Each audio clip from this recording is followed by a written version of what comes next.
side's been kind of hammering me on TV for a few weeks now, and we'll probably be on TV in a few weeks ourselves. So I think that'll come up. Simple question. What are they having you about one thing that's the most important that you want to correct right now on TV? Like what they have. Well, a couple things. The commercials that they have on right now are misleading at best. I think that's probably a little generous, and every outlet that has looked at them has said so. They say I cut education, and I voted to increase education, just not by as much as had been predicted. So we do that in government all the time. We say, well, yeah, it was an increase, but not enough, so we'll call it a cut. And then they say something about, helping out corporate friends, and that was a tax cut bill a couple of years ago that I voted for because I think people pay too much of taxes in Minnesota, and I still believe that. So we're going to hear a lot of that. We're going to hear a lot of misleading things coming from the other side, and unfortunately, that's kind of the campaign I think we're going to see from the Dayton administration. Perfect. Is there anything else I'm missing that you want to add about this today? The only other thing I'd say is one of my priorities that I've really been talking a lot about is auditing state government and starting to look at every program one by one, starting with the human service programs and saying, let's figure out which ones are actually working. Let's figure out which ones are actually doing what we claim we want them to do, and then also figure out which ones we're funding just because it makes us feel good. And let's celebrate the ones that are working, and let's end the ones that aren't. And we do not do a good job of that in government right now. Exactly. Great. All right. Thanks, Dee. Appreciate it. Thank you for your time. Okay. How you doing? Doing all right. How are you? Good. Thanks.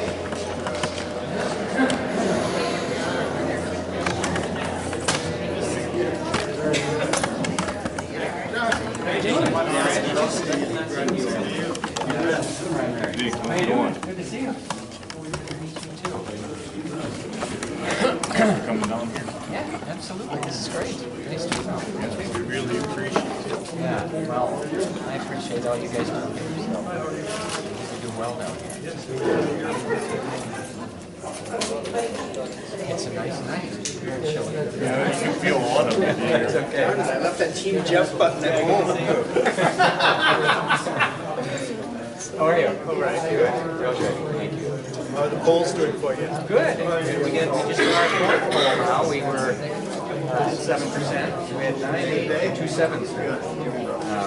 It starts with coming out with a poll. Soon that'll show me down by 4 to 6. I don't know how those go, but the 4 natural ones we've seen have been very interesting. You're still behind the Well, yeah, and I'm going to be, we haven't been on TV at all yet.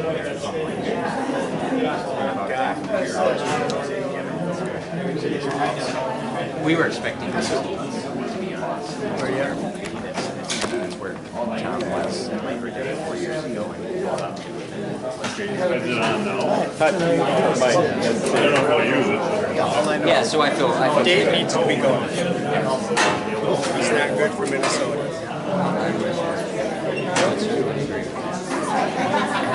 There's a lot of liberals in the Twin Cities, so they have to be overcome. No, that'll be, that will be Minneapolis.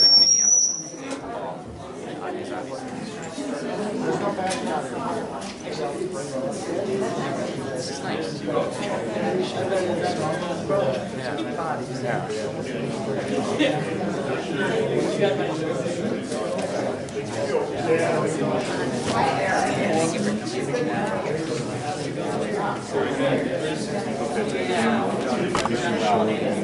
Thank you for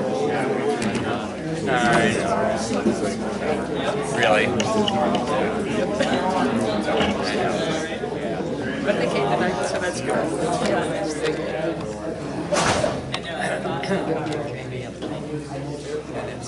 I want to thank you all for coming tonight to the Republican rally here in St. Charles. Before we get started with introductions, my name is Bob Loken. Cindy Kahn told me that she totally ran out of anybody else that would do this. So, last choice, thanks, Cindy. Before we start anything else, I'd like everyone to stand and do the Pledge of Allegiance, followed immediately by a moment of silence to remember the events of 13 years ago today. Allegiance to the flag of the United States of America and to the republic for which it stands, one nation,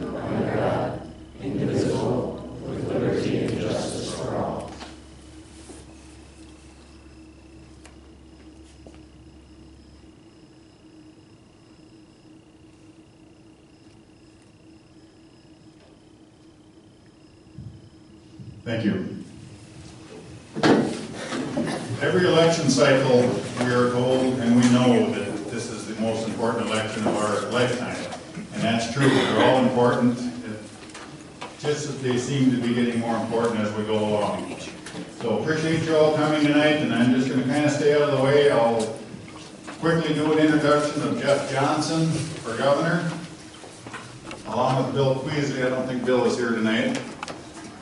Randy Gilbert for state auditor, Scott Newman for the attorney general, and of course Steve Jaskowski, House 28B representative.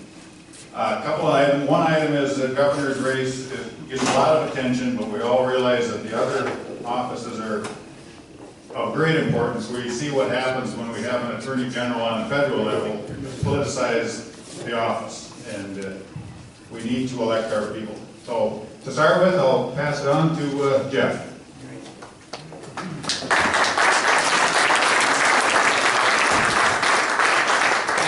Well, thank you all for coming out on a crisp evening. Fall is here. And thank you for everything you're doing for the party and everything you have done for all of us who've been running for governor. I know some of you were with me, and some are with Marty, and some are with Scott and Kurt. And I appreciate all of you. And the key is we're all on the same page now. Those guys have been fantastic since the primary, as I would have been had one of them won. And we are united, not just as a group of Republicans who had run for governor, but I think as a party right now. And it's really going to help us defeat the most incompetent governor in the United States of America, Mark Dayton, in a couple months. We are less than 8 weeks away from Election Day. And Mark Dayton makes it easy. He really does. He makes it easy to make the case as to why Minnesotans should pick a Republican for governor instead of him. We have seen some of the most blatant political paybacks we've ever seen in this state from him. Actually, we had a press conference this morning about child care unionization. No substantive argument for what happened with that bill, but he signed it and pushed it anyway to pay back his supporters, and we see it time and time again. He is a true believer that, at least with respect to government, bigger is always better. We have grown government spending during his term by $10 billion, from $30 billion to $40 billion in 4 years. And he has grown government so big and so fast that I don't think he's capable of even managing it anymore, or making it more efficient, or making it more effective. He's also absolutely unwilling to stand up to the leaders of the teachers union when it comes to K-12 education reform. They are essentially running our education system in this state. And he's very hostile to business. He doesn't understand business. He believes that business is largely predatory, as opposed to one of the engines that helps drive this state. And all of those things are in direct contrast to the message that I'm sharing, and that Randy's sharing, and Steve, and everyone else on this ticket is sharing. And that is a vision of a state where every single kid has access to a great education, whether they live in the suburbs of Minneapolis, or in North Minneapolis, or here in St. Charles, or somewhere else in the state. That we will have less of a disparity between funding and between quality, depending upon where you go in the state. And we're talking about a vision of a state where patients and doctors are making healthcare decisions, and not insurance companies, and certainly not the government. And where entrepreneurs can run their business, and farmers can farm their land, and teachers can be creative and innovative in the classroom without worrying every minute about whether government is going to stick its nose into their business.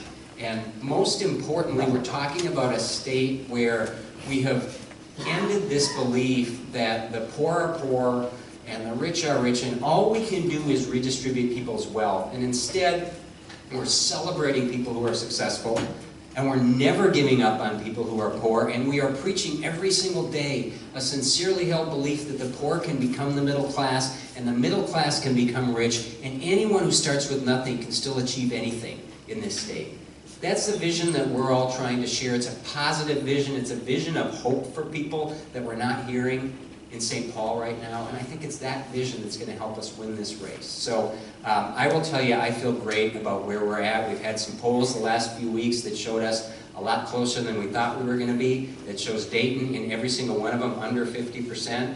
It shows me winning with independents. And that's without me having spent a penny yet to introduce myself and getting pummeled by about $500,000 of negative ads. I don't know if you've seen them here, but we got them all over the Twin Cities. And Mark Dayton knows that he's vulnerable. He just sent an email out to his political supporters right after this last poll and said, Jeff Johnson is within single digits, quote, "We're in trouble, send me your money." So he knows he's vulnerable, and so do I. We got a great plan to win. Not to compete, not to hope that he stumbles, but to actually defeat the guy. And with your help, we're going to be able to do that. We're going to take back Minnesota for the hardworking people of this great state. So I just want to thank you for all you've done already, and certainly all you're going to do in the next 8 weeks. Thanks a lot. I appreciate it.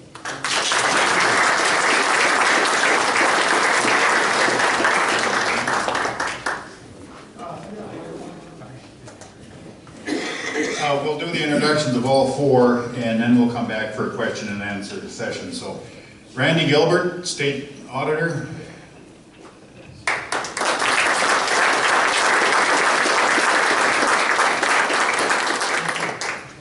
Thank you. Nice job, Jeff. I'm so honored to be on this team with Jeff. You know, 13 years ago today, when 9/11 occurred, I'm sure all of us remember where you were when that happened. I remember as a child growing up, and my mom would say, there's going to be a few events in your life that are going to happen that you're going to remember exactly where you are. And she always talked about Kennedy's assassination. And I didn't really know if we'd have those events. And 13 years ago, you know, in the morning, I can recall being in my living room watching TV and seeing that first plane careen into the Twin Towers, and the second plane careen into the Twin Towers. And that day I had to drive up to St. Cloud. My RV broke down and I had to go through and do some work. And I can remember the feelings that I had. What is happening to America? What is going on here? Because it was all foreign to us. And having some doubt. And I can remember as we were coming home that day and listening to the radio, and the next day, you realize the pride and the sense of unity that America has when conflict happens. And you know, as we travel the state right now, we're seeing that starting to happen a little bit here. People are not happy about the fact that we've been under control of one-party control. They're seeing, as Jeff talked about, the taxes that are going on, and the out-of-control spending, and the out-of-touch with the general people of Minnesota. And we're feeling this great spirit of uniting. And it's a great feeling to feel, and I just hope that we keep coming together and that this plays into a great election for us this coming November. Now, I'm running for state auditor. And state auditor is a position that a lot of people don't know that much about. So you need to remember that the state auditor oversees $20 billion of our taxpayer money that's spent on the local level. So everything that Jeff and the legislatures won't touch, the state auditor will.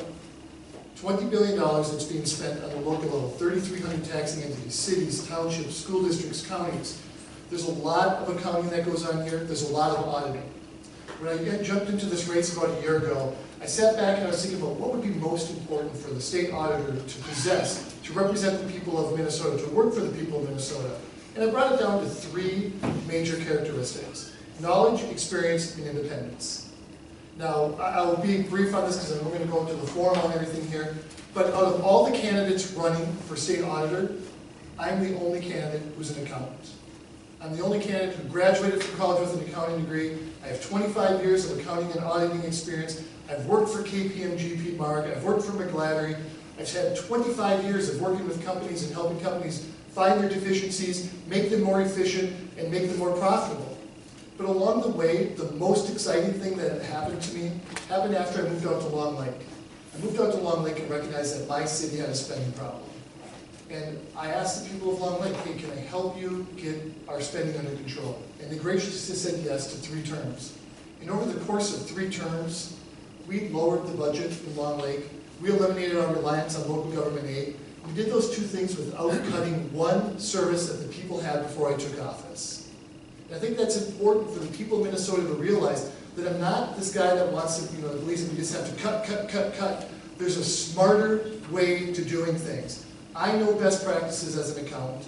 I've practiced best practices all my life, and Minnesota needs to know that there is somebody there who has 25 years experience as a businessman, 3 terms as a mayor, and can help get these things under control. So I travel the state telling everybody about the fact that I am the only one who's an accountant. I am the only one that has these best practices experiences, and I want to help you get our budget back in control. Because $1 wasted is $1 more out of your pocket, which means $1 less in your tank, $1 less on your table for dinner, $1 less in the schools teaching our kids. And so I keep going around and telling people this, and they're taking a hold of the message. So as we leave here, we're going to ask some questions, but I want you to tell people to not think about this as an election of the state auditor, but a hiring process. You are hiring the auditor that is there to protect your wallet. The state auditor is meant to be your first line of defense for a more efficient and well-run government. So please, take a look at the resumes and ask yourself, do I want a biology major or do I want an accountant? And I think the choice will be very clear for you, that the accountant should take over a job that's all about accounting, and I hope that you can tell your friends that, because I want to be your state auditor. Thank you very much.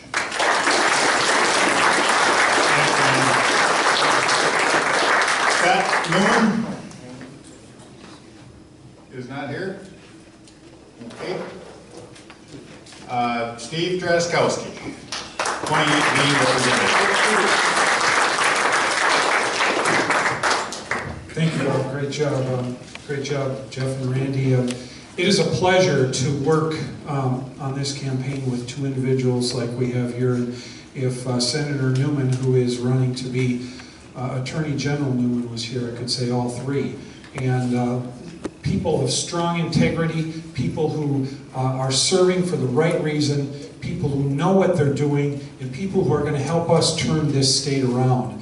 And in a time like we are now, when we are hearing and seeing about businesses fleeing Minnesota because of the oppressive taxation and regulation that has been brought forward by Governor Dayton in the monopoly Democrat government that we have in St. Paul, because of that, these people are leaving our state. We need to bring them back. We need to create hope in this state again.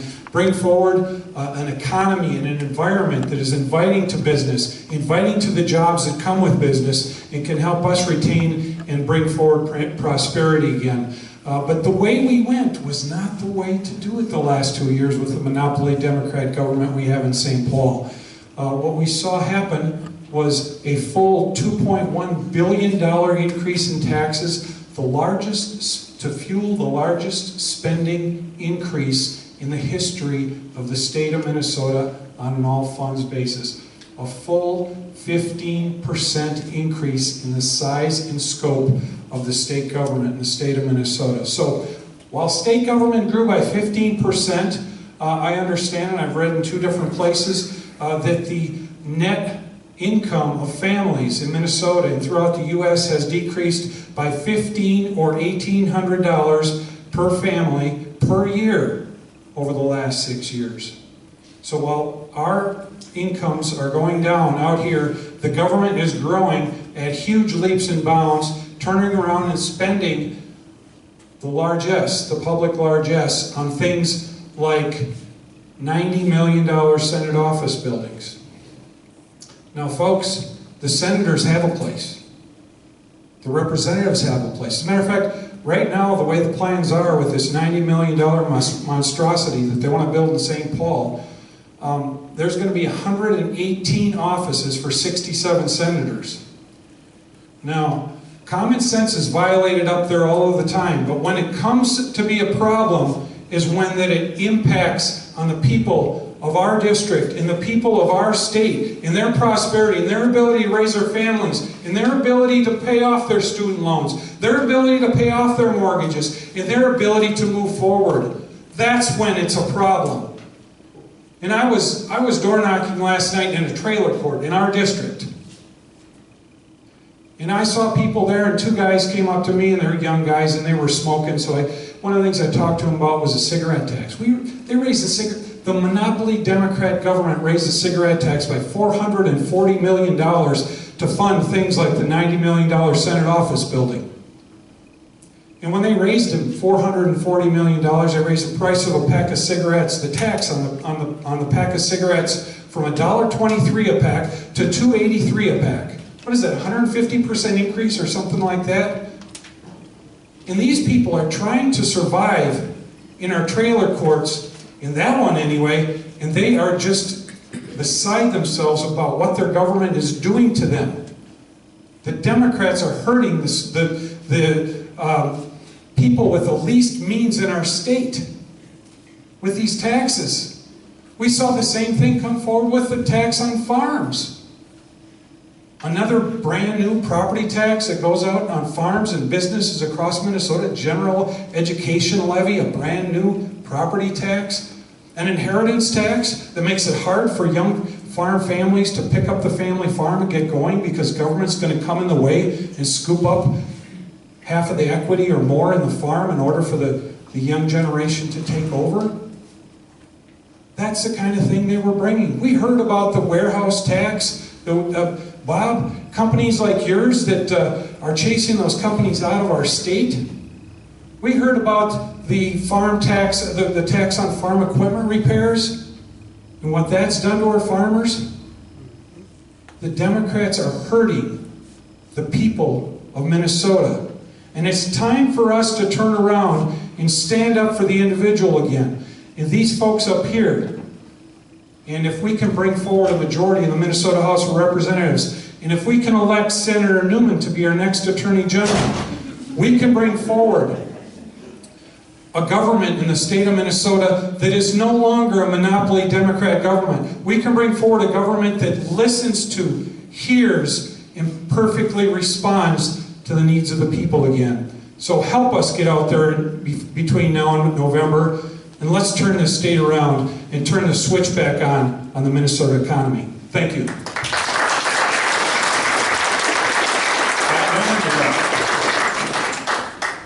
State Senator from District 18, I believe? That's correct. Thank you. I didn't even get a chance to get the seat. My apologies for being late. I've been out trying to raise money, which is important. Let me tell you, before I talk about the Attorney General race, let me tell you a true story about Representative Draz. There are times during the last few months that I have not been very happy with him. Just November, I think it was, I was on a bonding tour bus riding someplace here in the state of Minnesota, and I get a phone call from Steve. He says, "Hey Newman, you ever thought about running for Attorney General?" I've never told this story to anybody else. Ever think about running for Attorney General? Of course, like talking to my kids, the first thing out of my mouth was no. And he said, "Why don't you think about it?" And he worked me over for the next month or so, and ultimately I got into this race in part because of Steve's phone call and Steve's encouragement. And to that end, I seriously, I want to thank Steve for encouraging me to do this. Let me tell you just a little bit about the Attorney General and why I'm doing it and why I think I'm qualified to be your next Attorney General. First of all, very briefly, with respect to my background, I've been a lawyer for a very long time. During the course of my career, I've worked in law enforcement with Hennepin County Sheriff's Department. I've been a felony public defender, civil trial specialist trying lawsuits all over the state of Minnesota. And just before I went into the Minnesota Senate, I was an administrative law judge with the Office of Administrative Hearings. So my legal background is pretty wide and varied. When I went into the Minnesota Senate, I made a conscientious decision to stop practicing law. I felt that if I tried to practice law and be a state senator at the same time, I'd probably do a lousy job at both. So I stopped practicing law, and I've been in the state Senate representing McLeod, Meeker, Sibley, and a little bit of Wright County since the election in 2010. As to the Attorney General's office, let me start by saying that we Republicans have not elected a Republican Attorney General in the state of Minnesota since 1966. It's almost a half a century. 1966. Your last Republican Attorney General was a man by the name of Douglas Head. And since that election, on a continuous basis, you have had a series of attorney generals occupy that office without interruption. And as I sat in the Senate and I watched the conduct of your current Attorney General, I became more and more convinced that there was a sense of entitlement that had settled in on that office. And your Attorney General really is no longer representing the state of Minnesota and by extension you anymore. What your Attorney General is now doing is representing the political party to which she belongs and the political ideology to which she aspires. And that is not the job of the Minnesota Attorney General. Minnesota's Attorney General is Minnesota's lawyer. A lawyer has one responsibility only, and that's to his or her client.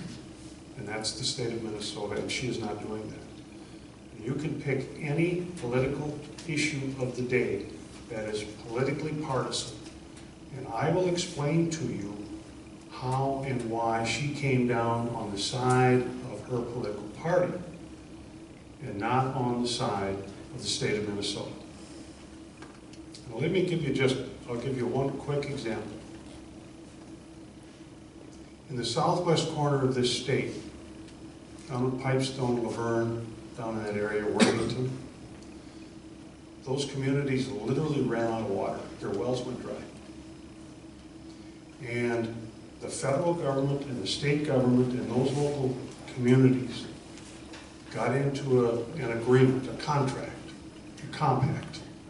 And they agreed to bring water in the Lewis and Clark Rural Water Project from the Missouri River to provide water to South Dakota, Iowa, and Minnesota.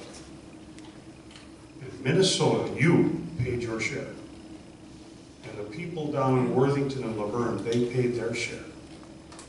And that water project came right up to the border of the state of Minnesota and stopped because the federal government didn't pay their share. And so all of a sudden, we paid all this money, and the water line is right to the border. It isn't going anywhere because they won't move without being paid. So in the last bonding bill, I sit on that committee, and what happened is we ponied up the money again. The state of Minnesota put forward $23 million to get that project going. That's you folks. Those local units of government put forward about $47 million, which is going to be attached to their local real estate taxes again. And the reason it happened is because the federal government stiffed us. Now, in the world that I come from, that's called a breach of contract. Where was your Attorney General when the federal government stiffed us? Your Attorney General should be pushing back against the federal government to convince them that they ought to pony up the money that they promised us, because we've already paid for this twice now. And she will not do it. And when I say push back against the federal government, to the point, represent your client if you have to go to court to sue the federal government if necessary. And that's just one example. The constitutional amendments that were on the ballot here a couple of years ago, doesn't matter whether you're in favor of them or not in favor of them for purposes of this discussion. The constitutional amendment for photo ID, the ACLU and the League of Women Voters sued the state of Minnesota to prevent that from going onto the ballot. And your Attorney General did not defend the state of Minnesota, even though your legislature had passed that measure to put it on the ballot. She did not defend the state of Minnesota. But when your very politically partisan Secretary of State, Mark Ritchie, took it upon himself to remove the title to that amendment that the legislature had put in place, the Secretary of State got sued by a couple of conservative organizations, and guess who showed up to defend? The Attorney General. Do you not see an inconsistency in the way she has approached her job? It was a very politically partisan issue. I will will grant you that. But her job is to defend the state of Minnesota, irrespective of political ideology. And she only defended when it agreed with her political party and her political ideology. And she's wrong.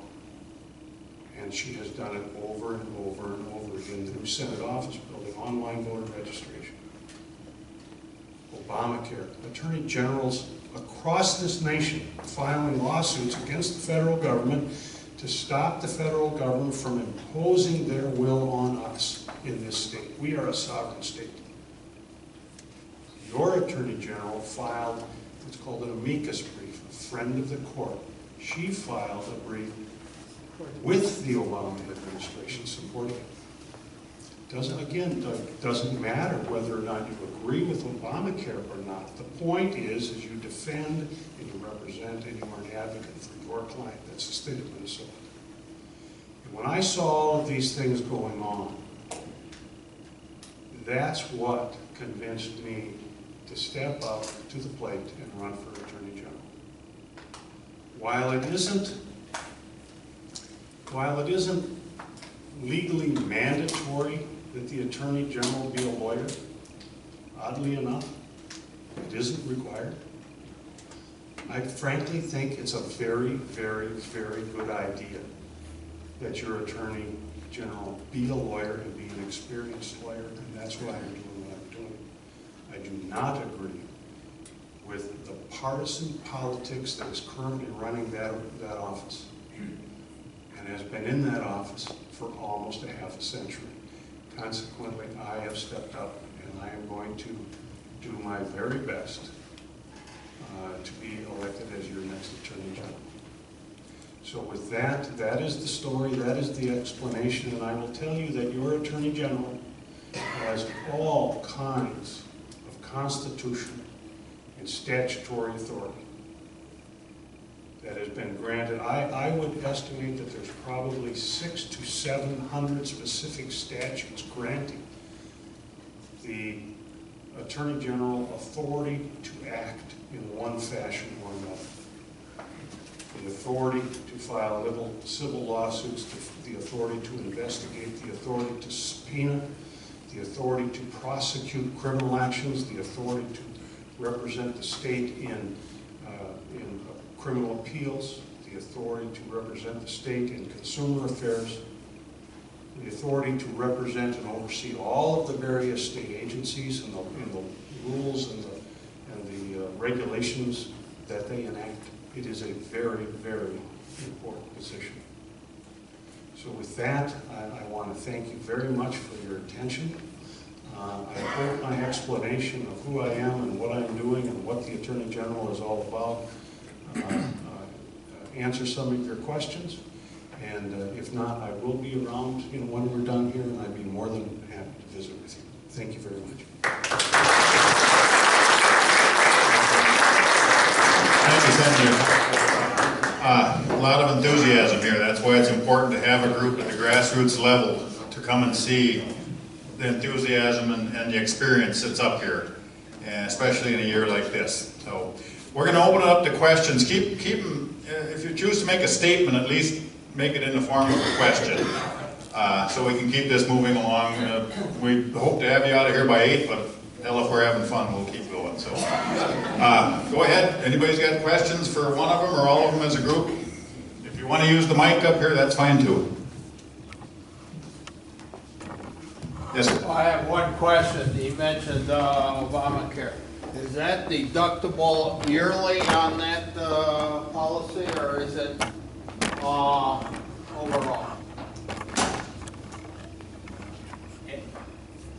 I don't know that we know the answer to that question. Does anybody? Because I know my son is on Medicare disability, and he got a big jump, but it's also, he has a deductible. And I know on my own health care, I have a deductible, it's every year. But if you got a $400 premium and a $8,000 deductible, you're going to end up with $16,000 every year before you get any benefits. Yeah. Well, I don't know the answer to the question, but I can tell you, I mean, that goes to the issue of MNsure and the whole concept of Obamacare. And what we have been hearing for the past 6-8 months now is that Minnesota has the lowest premiums in the nation. That's, of course, as compared to a lot of other states where their premiums have gone up. We also have the highest deductibles in the nation. I just read that the other day, and I was just talking to someone out at the fair who spent 6 months trying to even get a policy under MNsure. They lost their policy, they lost their doctor. They ended up with a premium level that was about the same, but I believe a $12,000 deductible. And they said, we don't have insurance because we don't have $12,000. We will never get to $12,000. So don't let them tout the low premiums, because if the deductible is anywhere near that high for an awful lot of Minnesotans, it means even though you're required to pay for the insurance, you really don't have any, and that's a big part of the problem. Keep Mike up there. Okay, great.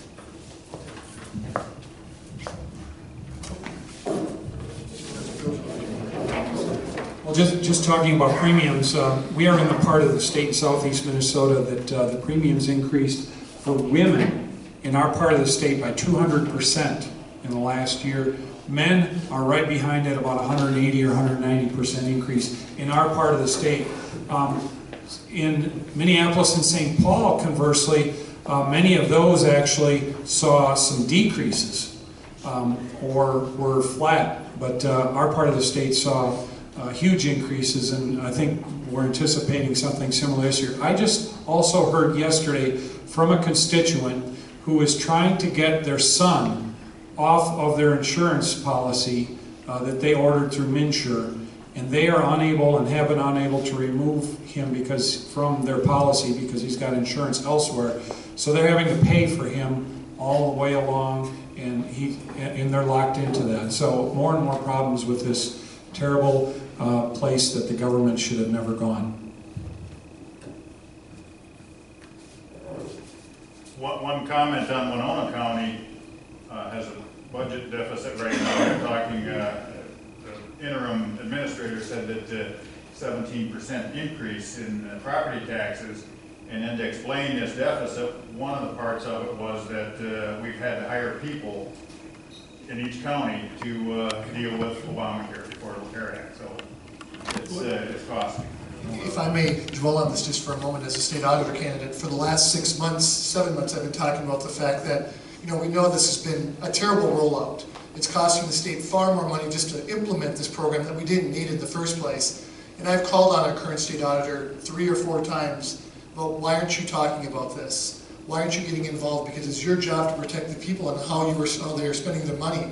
And I pointed out the fact that it's being administered on the county and local level.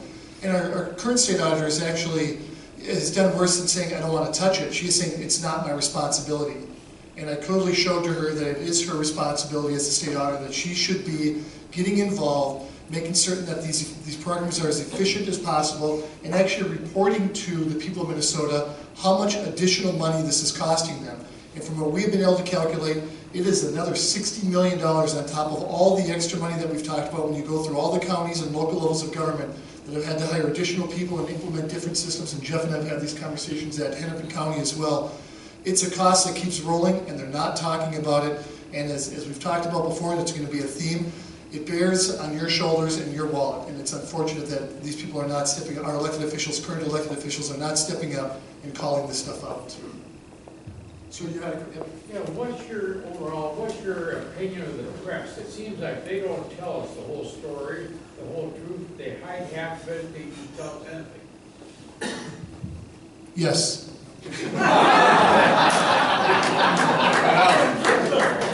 You're so agreeable. Yeah, and that is going to be the case. I mean, that has been the case in Minnesota for years, and it will be the case going forward. And honestly, we just have to accept that at some point. I'm not going to complain about it a lot. I've been getting it as the governor candidate. I had a little honeymoon for a week and a half, and then all of a sudden it ended, and I'm never going to get it back. And I just have to realize that. I think we all have to realize that, and we got to figure out other ways to get information to people. because the media generally won't share what our message is. So that means, especially for younger people, an aggressive social media campaign that I think everybody up here is pretty involved in. I think you got to spend some money on TV and rural radio in particular, which is pretty cost effective. And then doing things like this, just getting around the state and not just talking to Republican groups, but I think for most of us, we probably had other stops along the way where you're trying to get that message out without the filter of the media, which oftentimes does leave some of the story out, I would agree. I just wanted to add that I absolutely agree with Jeff with respect to the regional media, say the metropolitan media. But I will say that as I travel around the state and I talk to the local media, in particular the papers, these small local newspapers, they've been very receptive to having us come in and talk. And I really have to hand it to the small local newspapers, and I would encourage you to support them, because oftentimes you will get information from them that you will not get from other sources.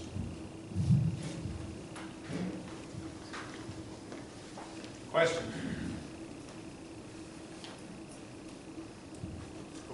I would like to get into the question about education. My understanding is the state of Minnesota adopted Race to the Top. Is that true? And if that is true, it is a form of categorical grant that means that you have to automatically buy into the Common Core. It is also my understanding that when Obamacare was passed, there was provision in the bill itself that it would tie into the education system, that there are forms of education, say sex education, that would be considered health, so that they're all going to be tied together with a tremendous amount of federal control. Could you address that? Sure, and I think probably repeat the question. Yeah, would you please repeat the question before you start the answer, and can all hear? Absolutely. The question was about Race to the Top, the federal education program, which provides some funding if you do certain things, which is what the feds always do to us. They offer us a whole bunch of money as long as we do what they want us to do, and how that might tie into Common Core. And then there was also an extension of the question about Obamacare and how that might actually tie into education. I don't know the answer to that second part. I don't know if any of you do. But I can tell you with respect to Common Core, we have, as a state, I believe we've accepted the language arts portion, and we have not accepted the math portion of their standards. And as we move down the road, we'll be looking at other areas like social studies or history. I'm a believer that we shouldn't accept any of them because the federal government doesn't belong in our education system, period. They have no constitutional authority to do it, and I believe if we're going to have standards, and I think we should, by the way, I think we should have standards that apply throughout the state, but we should be setting them as a state. And one of the other problems that I have with Common Core is, especially when you start looking at the non-math standards, there's an agenda there. There seems to be an agenda, especially when I look at the social studies standards and some of the stuff that you see in there.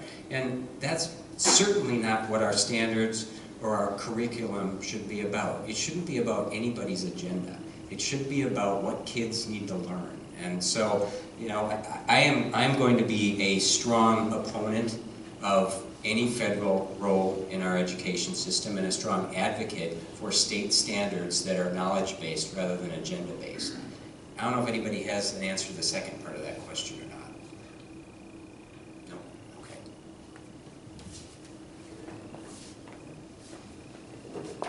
Louis? We've had this remarkable problem of never having enough money for our roads and bridges. But we can find money for a lot of our desires, but not necessarily our needs. Can you turn around and focus that we can go for our needs before we tackle our wants, like bike trails, transit things, light rail might be another subject. Yeah, you know, yes, absolutely. It's not that difficult. It's all about setting priorities. And what I got asked this question by a media outlet today about, You know, how you talk about not wanting to raise taxes, but how are you going to pay for all the unmet needs with our roads? And the answer is start prioritizing where our spending should go, like everybody in this room has to do, and like every business in the country has to do. And the problem is all of our focus and all of our energy, or at least most of it right now at the state level, is on every form of transportation other than roads. It's on light rail, it's on commuter rail, it's on so-called high-speed rail, now streetcars, trolleys, bike trails, sidewalks, complete streets, everything under this, and complete streets means everything but the street, everything under the sun except for that which we all rely upon to get around and to have goods and services move around the state. And it should be exactly the opposite. We should move roads and bridges to the top, and that will easily solve the, well, it won't easily solve it. We're way behind on road spending. But it will start to solve the problem of starting to fill in that backlog. I happen to believe that we should consider bonding for more roads as opposed to some of the projects we put into that bonding bill. And then let's move all of these other forms of transportation to the wants list and then figure out from them which ones are actually cost efficient. I do believe that we need something other than roads and bridges in certain parts of the state. We need more than one mode of transportation in certain parts of the Twin Cities, for example. But buses are much, much, much more cost effective than trains and trolleys. But they're not nearly as sexy, so we want to spend all the money on trains and trolleys because Portland has them. I hear that all the time. So Louis, it's not hard. It's your common sense, and it just needs to be brought to St. Paul, and somebody's got to say no once in a while to some of these things. Steve, I bet. Yeah, if you permit me to take off my Attorney General hat and put my Senator hat back on. I served on the bonding bill, the bonding committee. And so I did see firsthand what we spent the money on in the last session. And we spent a good solid $1 billion in the state in terms of bonding money. And of that $1 billion, we spent 4.3% on roads and bridges. 4.3%. So where did we spend our money? The Palace Theater in downtown St. Paul. The Children's Museum in downtown St. Paul, which candidly, in my opinion, is nothing more than a very nice daycare center. The Minneapolis Landscape Museum, that's the one with the spoon and the cherry. We literally have got tens of millions of dollars being utilized in your bonding bill, including the bike trails that you just mentioned. In fact, I refuse to carry a bonding bill for a bike trail in my local Senate district because I really believe that where we should be spending that money is on things like roads and bridges and infrastructure. And the biggest complaint that I have is that all of this infrastructure and roads and bridges that we are not maintaining because we are spending that money on museums and landscape arboretums and professional sports stadiums and things, bike trails, things that make us feel good. All of that money is being put off to the future.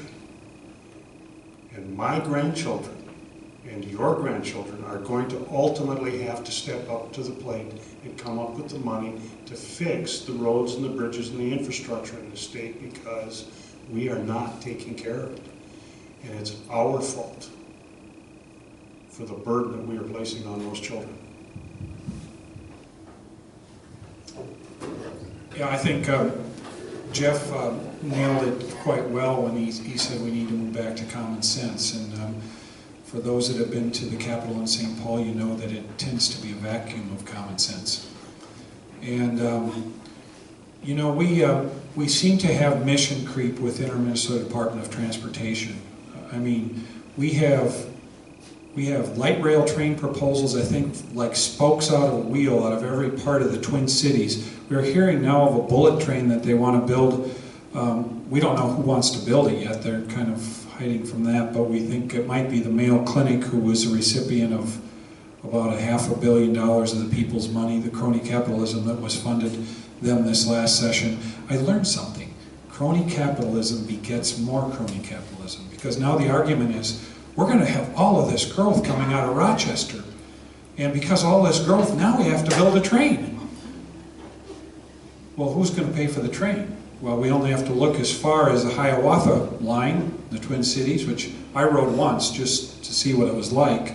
And by the way, I purchased my ticket, my wife and I, and I got on the train. I went from the front of the train to the back of the train. I couldn't find anybody to take the ticket. And so we wonder why the Hiawatha rail line, everybody in this room is helping contribute to the 56% subsidy in the operating cost of that train. After it's built, and we already built it, we paid for it, it's bought and paid for, and we still have to contribute 56% of the cost to put the fuel in it, to maintain it, to hire the people to run it. Well, there's nobody taking tickets on it. But the, you know, the conductor, whoever, whatever they call the person on that train that drives it, the driver, the North Star Rail, 81% we are subsidizing the cost of that line. So then they want to build this one. Now we heard from Randall O'Toole, who is from the Cato Institute, very learned in the area of these recreational transportation expenditures that we are seeing throughout the country. And now they are trying to bring another one here. And it's interesting, I haven't checked his math out yet, and I want to. But he said, from what he can tell, it's going to cost between $6 or $7 billion to build this zip rail proposal from Rochester to the Twin Cities. $6 to $7 billion. And he said, because he saw one, the last one they did in California of a similar size or somewhere was about that much. And he said, on the interest of that, on that money, now mind you, they're talking about 3,500 riders per day round trip or something like that. So on the interest on that money, into perpetuity, on a daily basis, you could fly 8,000 people from Minneapolis-St. Paul to Rochester and back. But we're going to build a zip rail train. Again, we have to find some common sense and bring it back here. I've mentioned to the media and others that the dictionary, right next to the word insanity, it says zip rail. But Jeff was exactly right. We have to stop this mission creep where our transportation department is going all over, from roads and bridges and the people that come with it. We got regional planners for bike trails in every area. And by the way, I don't know how well they're used. I've asked to see a census or a count on how many bikes actually are on the trail. Well, they don't know. Now, my wife and I were in Plainview at the trailhead there on the 5th of July, the day after the 4th of July, and everybody's on vacation, you know, all riding their bikes. The trailhead was empty. Nobody was there. The day you would expect somebody to be there, nobody was there. So anyway, so we got to stop the mission creep. We got to bring it back to roads and bridges. It's interesting. They're spending our money on all this other stuff, but now when the well's going dry, what are they using to say that we need money? What are they holding up to people saying it's not working? Roads and bridges. They're saying we need money for roads and bridges. They're not saying we need money for the light rail train, or we need money for the bike trail, or we need money for that, or the zip rail line. They're not saying we need money for that. They're saying roads and bridges because they know what the people value is the roads and bridges, that we need to get those fixed properly. We need to bring, as our future governor said, the government back under control again. And the bonding process, cherry on the spoon, Nicollet Mall, $20 million so they can have fireplaces out in the middle of the sidewalk for people to have chairs around. The Giants Ridge, the snowmaking equipment. I guess I'm going too long here, so we'll give it to Randy. I'm going to just add a little bit more and go to the next question. You know, Louis did talk about the roads and bridges, and I think that's something that's very important, but we got talking about the trains. And I find it interesting that a lot of people hear about the trains, but what we don't get to, and Steve alluded to this about, you know, the 56% subsidy or the 81% subsidy on the North Star line, the state auditor has oversight over each one of these lines because they flow through the Met Council up in Minneapolis and in the Twin Cities. If we actually start talking about true costs and bring this down from the $1.6 billion, which is just a number to us, and bring this down to a household number so that you truly understand how much that is in your household, I think people would start paying more attention to this. And that's what I plan on doing as the state auditor. I do this every day of the year, in my job right now where we have to get the numbers to management so they understand, if you make these changes, it's 2 cents a unit, which means that you'll make X more a year. Well, when they put in a light rail, it's $300, $400, $500 a year for you, and it comes back to the statement that I made earlier. That's less money in your gas tank, less money on your table, less money for you to go out and enjoy a dinner with your friends. And that is going to be my job as state auditor, to make sure that you truly understand what that effect is with you at home. This is a good forum for making people aware of this zip rail project. The Mayo Study Committee, Mayo MnDOT Study Committee, on the basis of a 1 or 2 week notice, scheduled 3 hearings. One up in the metro area, one at Kenyon, and I forget where the other one. I was at the Kenyon hearing, and there were 400 people there, and it was an angry crowd. Not one person spoke for the project. Is there anything that can be done under the present makeup of the legislature, or any projected future makeup of the legislature and the governorship, to rescind allocated study money or to block further allocation of study money? Well, of course. I mean, it all, under the current setup, I'm not sure. Hopefully the House will flip. I bet you used to feel pretty good about that. But no matter what, we're going to have a DFL Senate because they're not up for election. So the hope is a Republican governor, a Republican House, and a DFL Senate. And anything can be rescinded and anything can be stopped going forward, but you're going to have to convince a DFL Senate to agree with that. And my position on trains has always been pretty consistent. Show me a positive cost-benefit analysis, and I'm all ears. You just don't see that very well. I've never seen that, but maybe one will show up someday. I've been told on the zip rail that this one's going to pay for itself, and I said, fantastic. Show it to me on paper. I'm still waiting.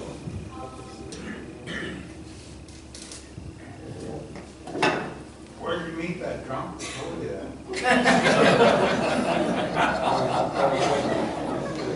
I mean, that's so, you can't spend billions and make millions, figure you're going to pay it off. And you cannot do it. If you could do that, the private sector would probably be doing it on their own because somebody would want to make their own money versus having the government get into it and promise that. Last week as, we send out mailers every week, each one of us does this. I had, this kind of goes along with this whole story, I put out my email, it was stated, the $4 million parking ticket. And Minneapolis builds parking ramps for like the Walker and different things, and they came out and they told the people, this is going to fund themselves. Here's our assumptions, we're going to make money on this. And over the course of 10 years, they've lost $4 million on this project. And this happens time and time again, because there's not a state auditor that's actually doing the cost-benefit analysis that Jeff talked about to say, these assumptions are out of line. Where did you get them? We saw this happen with the stadium bill. The stadium bill going through talking about the pull tabs, electronic pull tabs, and how great this was going to be. Yet every number that they had that showed from Iowa to across the state says it's not even going to come close to this, but somehow or another they massaged those numbers. If you had a state auditor in there, even though this would have been a legislature thing, I can tell you that I would have stepped up on each of these, whether it's a light rail, whether it's the parking garages, whether it's a stadium, to tell you, you know what, these assumptions are flawed, these are why they're flawed, and you need to be honest with the people of Minnesota on the front side. And I'll stop right there.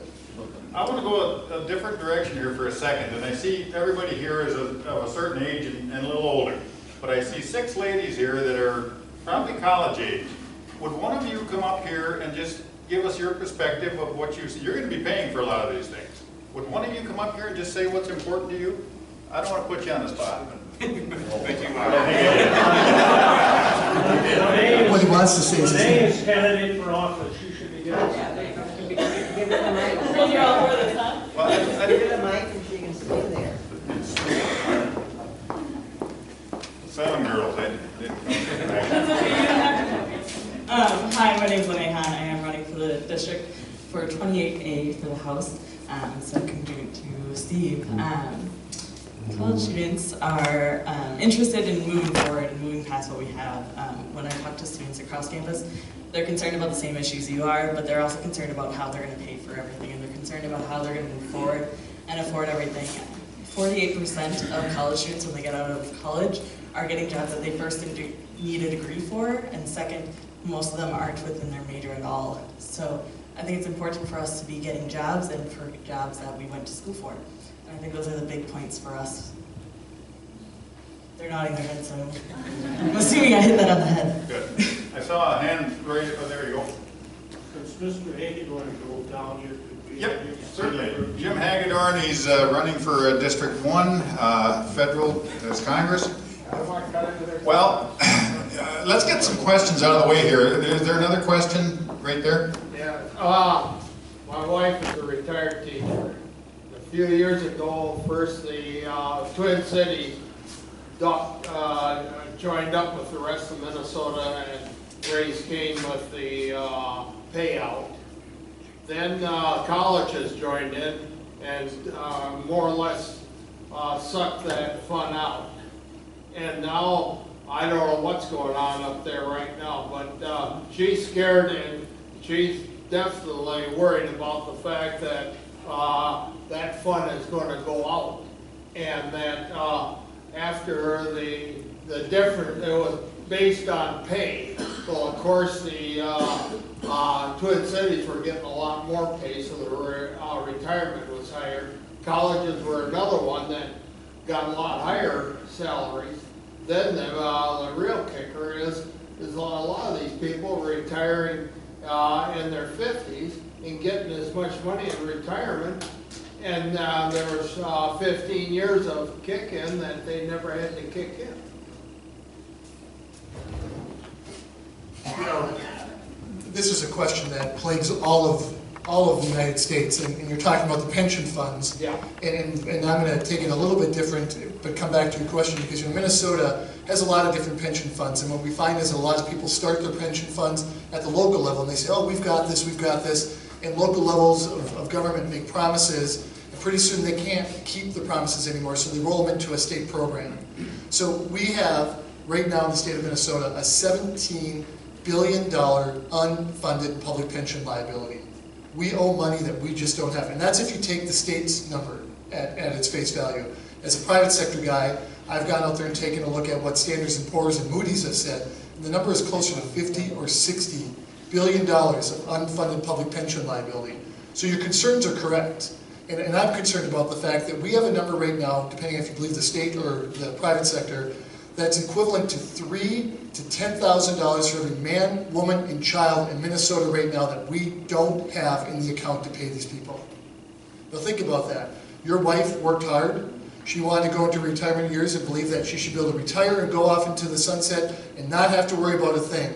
And our local levels of government are making promises and are changing the programs, and we now have to be wondering if we're going to be able to pay all these people off. And it's something that I have said for quite some time. The state auditor has the bully pulpit to talk about this issue. I brought this up on the trail, and our current state auditor will not touch it. In fact, she will go with the DFL and say, you know, we're okay. The number's not as bad as you think. We've got the money here. But if that's the case, then I would ask the question is, why have 31 communities across the state of Minnesota had their bond ratings decreased, and they blame it on the unfunded public pension liability? This is a huge problem. And if you don't know what we're really talking about, I'll give you one word to think about for just a second. And that word is Detroit. This is what happens when we don't start addressing the problems now and make certain that we have a good program in place, that we have things that are in place to make certain that our retirees, our current retirees, don't have to worry about the funds. We have to take a look at this, and it's something that I want to lead as a state auditor to make certain that we are not going down this path of insanity and having to, which they want to do, is bond to cure the problem, which doesn't fix the issues. We need to have a serious conversation about this. We need to get all parties at the table, the union leaders, the local levels of government, the legislatures, the state auditors, and identify all these problems, make the corrections so that we can go on into perpetuity and not have to worry about these programs. Our friends to the east have these same problems in Wisconsin, and they changed some things up a few years back, and their unfunded public pension liability now is zero. Zero. Everybody who retires knows what they're going to get, and they don't have to worry about that. So it is something that we need to be looking at, and it's one of the things that I will be looking at and leading as a conversation as your state auditor.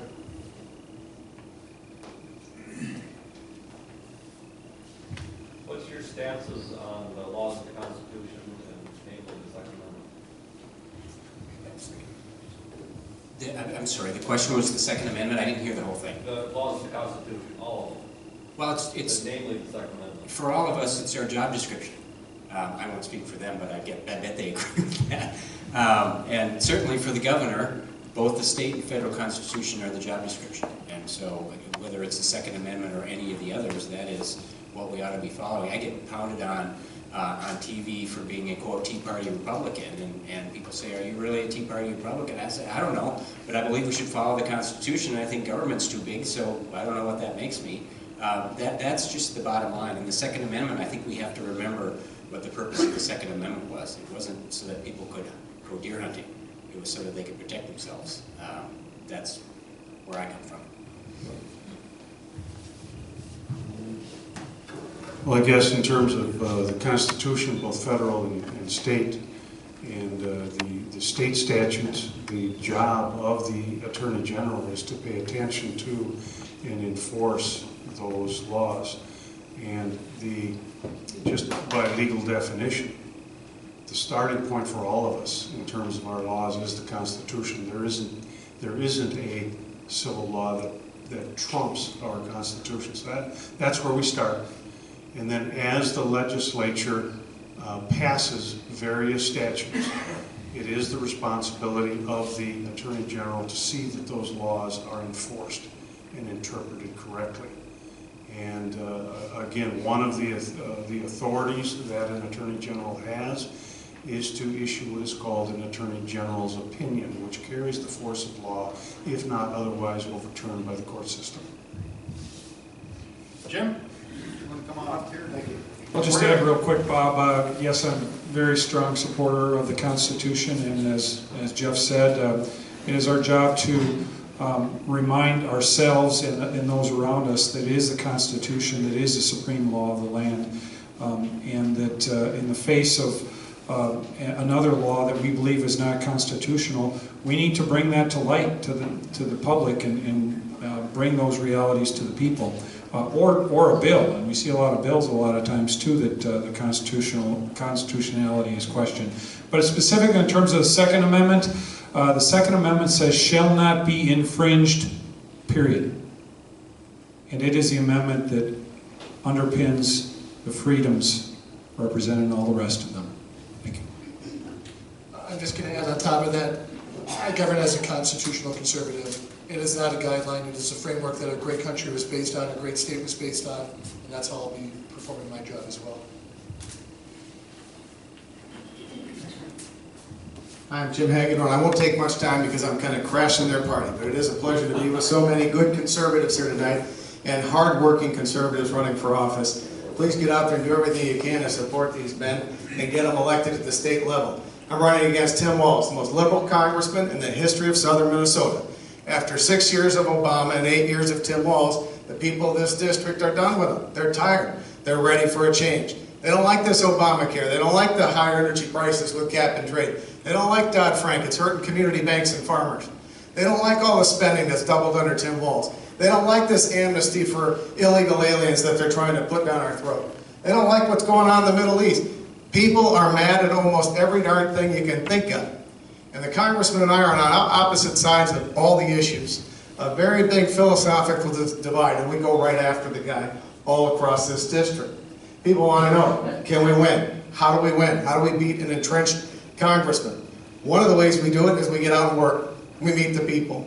We crisscross the district. We go to Main Street. We go to the parades. We go to the county fairs. We go everywhere the people are, shake hands, and personally ask for votes.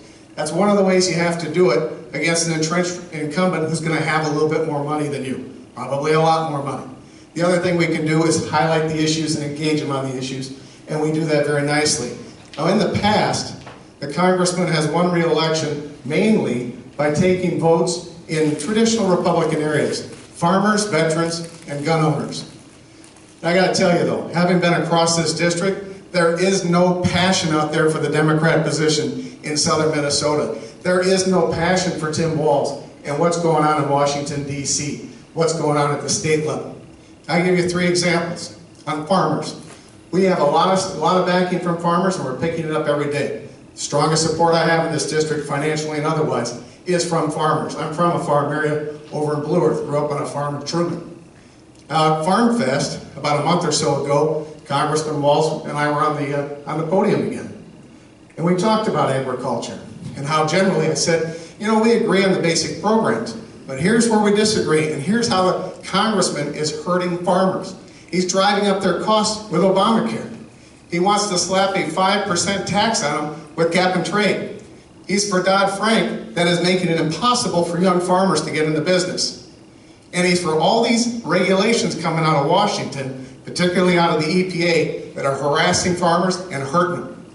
Farmers are on our side in this election. We're going to pick up their votes. We're going to win. Now on veterans, key issue. The congressman himself is a veteran. He's a member of the National Guard in the past, 24 years. I honor his service in the Guard.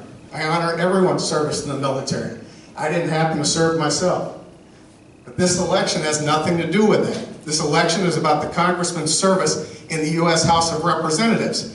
And in that 8 years, he's been a foot soldier for the left wing of the Democratic Party, taking the direct commands from Nancy Pelosi. That's why he shouldn't be elected.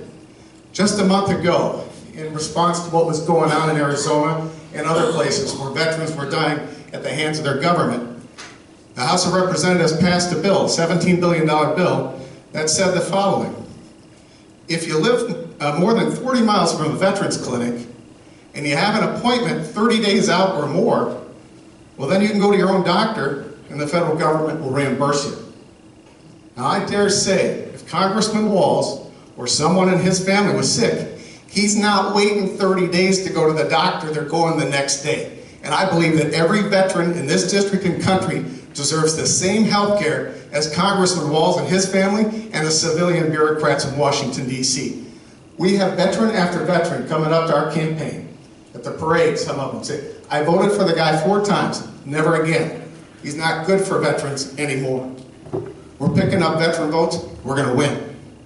Now on gun owners, this is very important. The congressman usually gets the NRA's endorsement, and he may again, because they have a policy that says, if you don't screw up and you're incumbent, you get to get their endorsement. I'm much better on guns than a congressman. I don't believe that we need any more laws on the books. I believe that we should enforce the laws on the books. And I've told gun owner after gun owner, I will fight to the political death to defend your right to keep and bear arms. But here's where the congressman screwed up. When the Connecticut shootings occurred about 1.5 years ago, Wayne LaPierre of the NRA went out to the podium, gave a big speech, and he said, you know what we need to do to cut short some of these shootings, some of these terrible events, is we have to have people in the schools that are trained and armed to be in a position to cut those things short.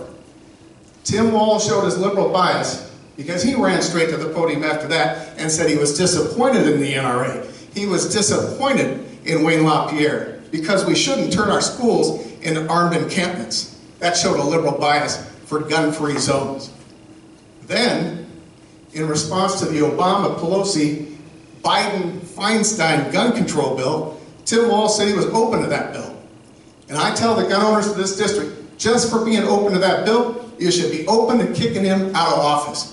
We're picking up gun owners. We've got the support of the Morristown Allman Brothers Guns, Hart Brother Weaponry in Albert Lee. Trying to talk too fast here tonight. But we're going to win this election. We're taking it right to them. I need your support. It's a pleasure to be here. Thank you. Thank you, Jim. We're running a little bit long here. Are there more questions? Feel free to ask if you do. Just have a quick thought about agriculture. I think agriculture involves like 1 out of 3 people or more in this state, and the state government has made it very difficult to be in agriculture. It seems like there are all these more and more regulations. One of our neighbors wanted a pepper shed that cost about $70,000. But by the time he got done with all the permitting and the environmental impact statements, all that stuff, $700,000. So, you know, this does not make it possible to help your kids get into farming, and I cannot believe that that is necessary in order to learn. Amen. I couldn't agree more. I was just talking to somebody the other day who told me that it took them months to get a permit to store grain. How long should it take to get a permit to store grain in a state like Minnesota? It's crazy. I was talking to somebody who has a poultry business who has been looking to expand in Minnesota. It's what we want. after waiting a year and a half for the permit, they quit trying and expanded into Iowa. It took 10 days. So yes, you're right. And you know, when you start looking at what the state and feds want to do with water for farmers, it's just utterly frightening. But it kind of goes to a bigger culture or philosophy at the Capitol in St. Paul right now, and it's not just farmers, it's everybody. The agencies have a philosophy that their job is to control and regulate and punish. And their job should be to help farmers and businesses and people who pay their salaries actually succeed. And that's what we got to change. If we can change that, a lot of this stuff will solve itself. If you have a governor who says my commissioners are all going to have that philosophy and anyone under them who wants to keep their job is going to have that philosophy, some of this stuff will solve itself. But you're absolutely right about that.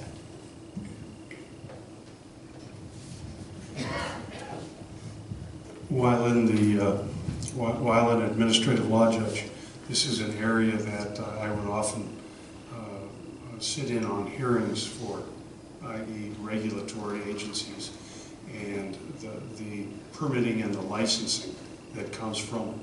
While in the Senate, I have introduced and passed a number of bills to try and rein in the very problem that you have described, and managed to get them passed, only to have Governor Dayton veto them. You have got a situation both at the federal level and at the state level, whereby the legislature or the Congress will authorize an agency to write rules and regulations that govern your licensing and permitting. And within those rules that they write, the agencies then give themselves the authority to investigate alleged violations of those rules that they've just written. And then they give themselves the authority to adjudicate whether or not a rule or a regulation has been violated. And then they give themselves the authority to issue civil fines and penalties, and give themselves the authority to issue cease and desist orders. So you see where I'm going with this. We have within our state agencies and within our federal agencies an enormous amount of authority that has crept into these state agencies over the last 40 years. And in my view, as an attorney and as the guy that's running for Attorney General, there's a real problem here with the separation of powers and that legal theory. Because you have within these agencies, wrapped up in just a nice little neat ball, the legislative, the executive, and the judicial branches of government, and those people are not answerable to you like I am and like these gentlemen are going to be. So the only thing that I can tell you is to stay in tune, stay in touch, go to your legislator, go to your congressman, go to your senators, and complain like hell over the agencies and the rules and the regulations that are being imposed on you. And then when I'm Attorney General, you bring me that case that you really think is horrible, be it from the federal government or from the state government, where you believe that there's a violation of your rights involving this separation of powers issue, and I will push back against the government.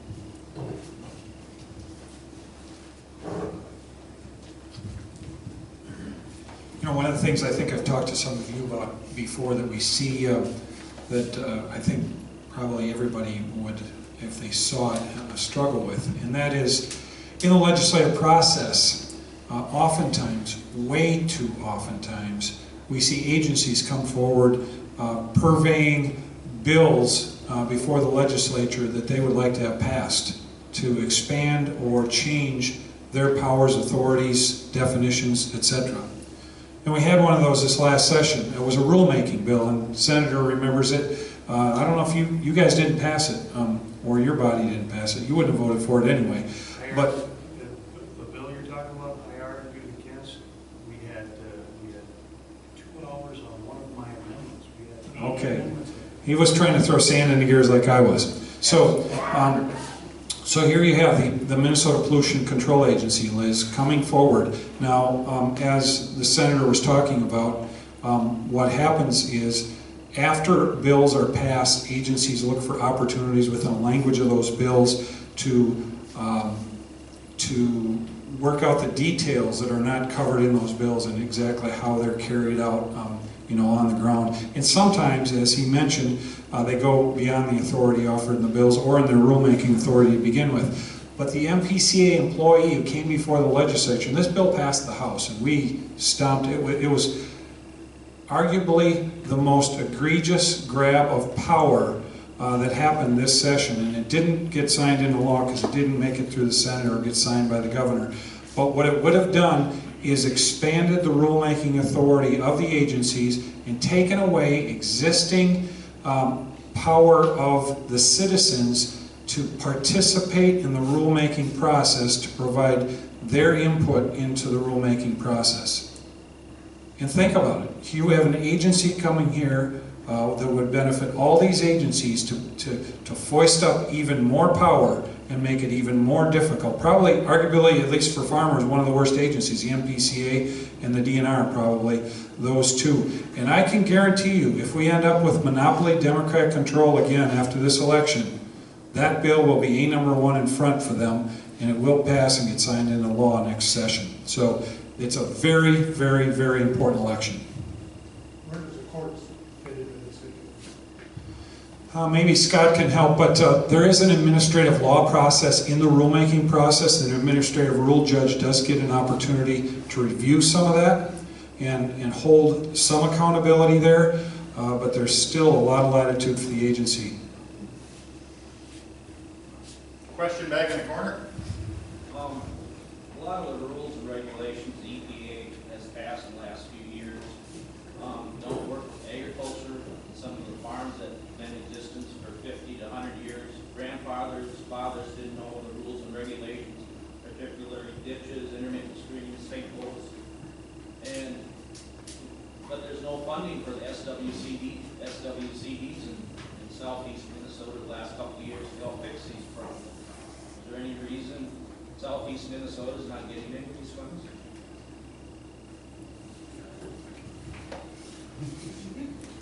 I've had this. Some of these other organizations are getting oodles and oodles of money that are not. Yeah, you're talking about the legacy dollars. In 2008, the legacy amendment passed at 55.95% of the population voted for it. Yeah, and 0.3% increase in the sales tax that everybody's paying for every year is supposed to go for 3 areas. One, to improve and protect our waters, the quality of our waters. To provide for habitat is kind of the second third. And the third is kind of a hybrid between parks and trails money and what some of us affectionately refer to as arts and crafts money. And so those amount to about $300 million per year that's collected and spent, and the Constitution says, legislature and governor, you have to spend this money. That's what the Constitution says, in the ways that the Constitution prescribes. Now, we've had discussion with some of the SWCDs, but problematic in this whole thing is that when this whole big amount of money came out in 2008, the first thing you saw is the units of state government going, shh. And they brought themselves in to be part of the Lessard-Sams Council, and they've got probably 90% of the, I might be exaggerating, a large percentage of the applications that are in the Lessard-Sams process, which is the habitat third of it, are from government. The water quality portion, which is a portion you're talking about, the third of for protecting water quality, actually is funneled out through the agencies, the MPCA, the DNR, the Department of Health, the Department of Agriculture, Bowser, and others get a certain amount of this, and then they meter this money out in grants. Now, I think everybody in the room knows what happens before the money actually gets out to the countryside to help water quality. State government sucks up a good share of it, and they do. And the legislative auditor is working on coming up with exactly what that number is. Actually, that report might be out soon if it's not out yet. But part of it, the answer to your question is we have to look at the policy and how we do this. And I've been advocating with the soil water districts and the farm organizations, What you guys need to do and can do is we do have these soil and water districts in every county of the state. So the mechanism is there. You guys are doing good on the ground, actual things that actually help water quality instead of the $10 million grant that goes to the U of M that was passed out of this money last year, the year before, I can't remember, and those types of really sometimes frivolous dollars. So what we need is we need the farm organizations and the soil and water to come together and bring forward a proposal to the legislature and push it hard, and it needs to be broad so that we can actually redesign the process so it actually skips by those state agencies and provides direct grants to the soil and water districts. And that's what I think we can do, but it's going to have to be a grassroots effort from you folks. Yes. Tagging on to that, Steve, when an agency is preparing, promoting a rule change, they need to provide a statement of need and reasonableness, a SONAR. Now, is there a bipartisan legislative committee that reviews those SONARs, or do they just ignore them? That'd be a means of providing oversight. Yeah, the SONAR is, the administrative law judge looks at the SONAR and makes sure that they did everything and that it does meet it. And I can't remember how it's built in the process, but I can tell you this, Don. In that bill that they brought last year that passed the House and not the Senate, it got rid of the SONAR. Really? It got rid of it. This gentleman can add to this discussion. I've been a snowmobile trail coordinator for 35, 40 years. Thank you. Hey, and every year, this legacy money that's supposed to be for clean water, every year we have a department of DNR that wants to get their share of the money. And so come along about the middle of the winter, they put out a notice to all the clubs out here, and we've got a very good snowmobile trail system down here in southeastern Minnesota. There's a lot of people that come from states away to come and snowmobile here. But anyway, they ask us if there isn't something that we need to do. And I was thinking tonight when we're talking about all this, what we could do is just take this whole 8% sales tax that we got, 0.8% of sales tax, and put it into our roads and bridges and start doing something with them, because what we have to end up doing is causing something, figuring out some reason that we should be using this money for an agency that really doesn't need it. You know what I'm saying? And I just wanted to add that to the whole thing here, so that I think this legacy money that we passed here a few years is the biggest boondoggle that we ever did.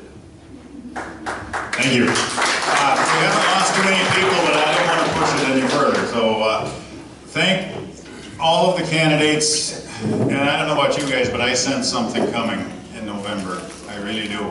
And it's from having a slate of candidates like this and seeing people out here like you, and we need to get out and talk to other people. I've got one anecdotal thing I want to mention real quick. About a month ago, I had the cause to be at a workforce development meeting for an entire day. And the workforce development is a state of Minnesota taxpayer finance program. And they come out with a brand new book published in 2014, this year, nice shiny, about 200 pages. And I started paging through it. And on this page, it had a section that said words to use in a resume, or words that you would think that people would think of you. And the words were like caring and all the nice words that you would expect. So I started looking through them to see if any of them would apply to me. And I come to liberal. And this is published by the state of Minnesota. And I come to liberal, and I moved over a couple columns, and progressive was in there. Now, how in the hell does that happen in a state of Minnesota book? And I asked the lady, professor, at the class, you know, how did these words get in here? And she said, well, it has nothing to do with politics. And I said, really? Liberal and progressive? And all these other words are caring and generous and heartfelt and all those things. And she said, no, that's not politics. Okay, well, I'll go along with that. But in this age of recycling and conserving electricity and conserving gasoline, why isn't conservative in there? And that was the end of the argument. And I don't know how that's how things permeate down to people that are impressionable. And I don't understand that, but it might be something you guys can look into, you know, how the state of Minnesota allows things like that to happen. So those boxes over there, there's not candy in there. When you see the names on there, all these campaigns take a lot of money, and appreciate any support that you could give these guys, and thanks a lot. Thank you all for coming. Any other quick question? Thank you.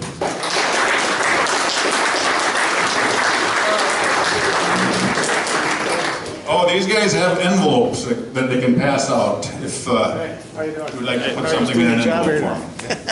It's too bad it declines this year. Oh, no problem.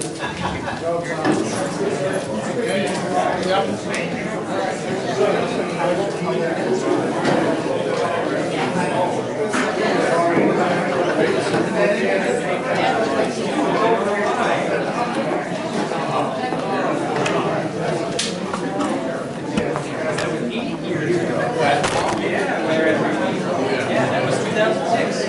Okay, and I think I have the name of Mike Little.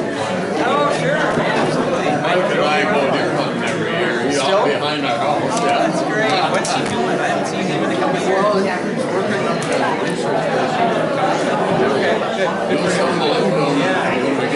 Yeah, that's right. Yeah, Mike did. Mike drove me around a lot. Yeah. That was 8 years. How you been? Extremely mediocre. You seem better than that. Thank you for coming. Yeah.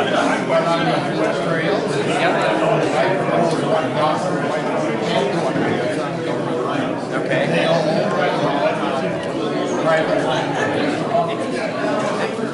That doesn't make sense. They don't fix wildlife. And I got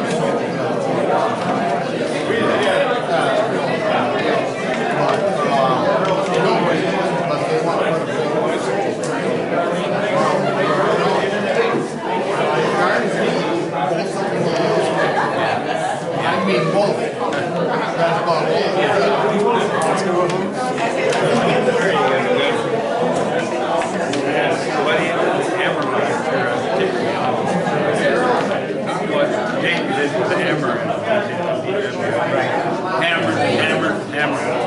We get in there, it was 158 years with our type of building structure. And Dayton gets in there and he's going to blow up, before they get done, $120 million. That's just one, there's the tip of the iceberg. We gotta keep hammering. No, I agree. We gotta hammer Dayton. I mean, he wants to play that, but we gotta play back. No, that's we gotta hammer. That's what we've been doing. We just haven't been on TV. Yeah. no bad. How much he wants. You mean South Dakota? Yeah. I know where he lives. I know. That'd be another show by the time. Why does he put it there?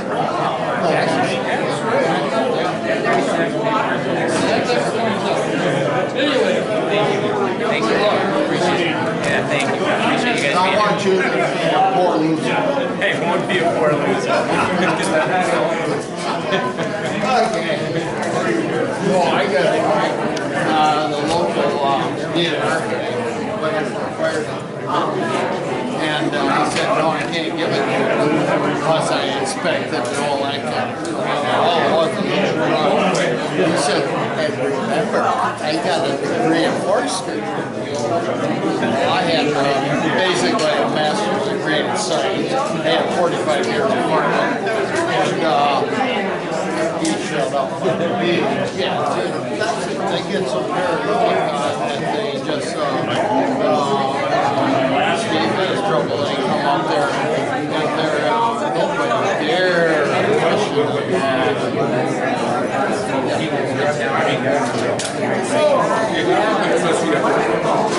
No, I understand.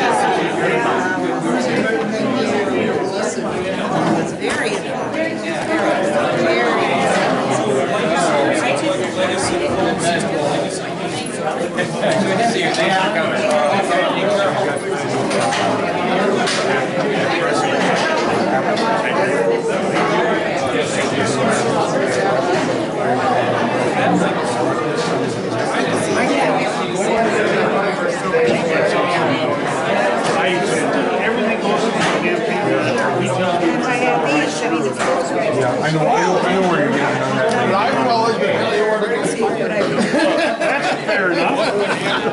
The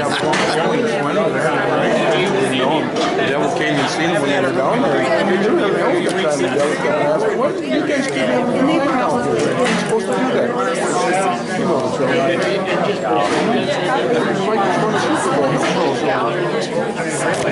No, I had to. Boy, the window goes like this one.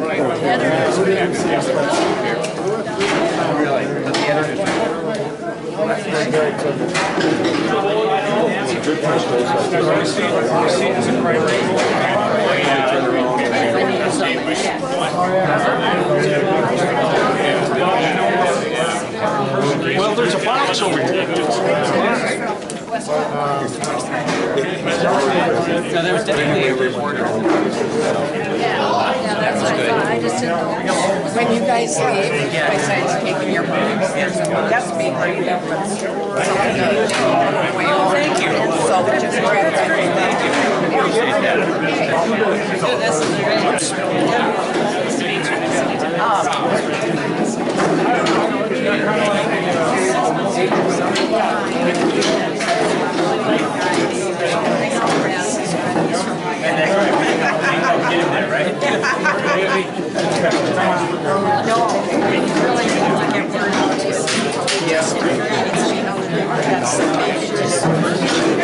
all the authority and do all the ruling and Yeah, no. Did you get her name on? Yeah, I did.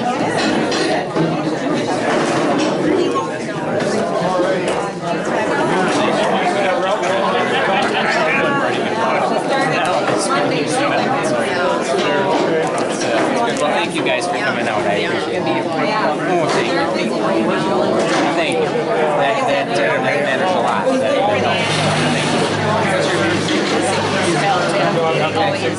Okay. Okay, well, nice to meet you. Thank you for your help. Thank you, sir. Yes, sir. Good luck. Yeah, good to see you. well done. Oh, no, we've been here. Yeah. Thank you guys for coming.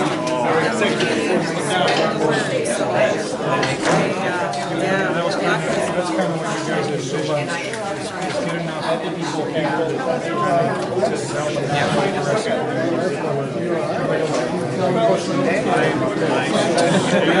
People will come to a meeting. It is so hard. Yeah, Yeah, I guess I can expect it. Because we did get a That was awesome. Yeah. Yeah, that was were they part of the CRs, you know? Well, they're in social studies. Okay. They said that the only thing they ever hear is Liberty come over there because the professor was trailing. Sure. And so they wanted to hear the other side. Encouraging Yeah. That's the crowd you get. All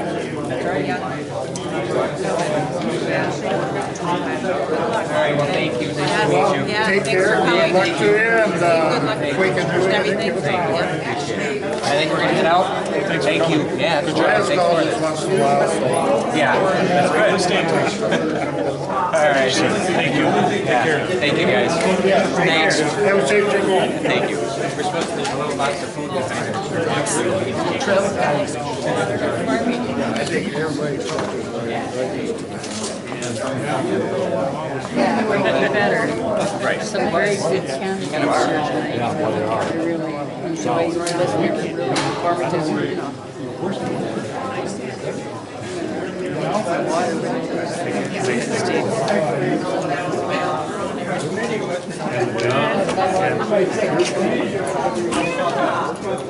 Alright. Thank you. That's okay. I had to shake hands with the next coming. Thank you. Thank you very much. How you doing? Well, you know what I'm at. You walking away from the show. Get your act together and convince Downey to get that reconciled and then go see what. Well, I tried, but it was not hard enough. Yeah, thank you. Appreciate it. Yeah, thanks.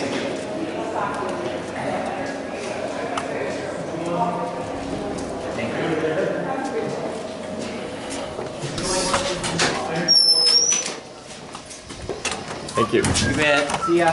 See ya.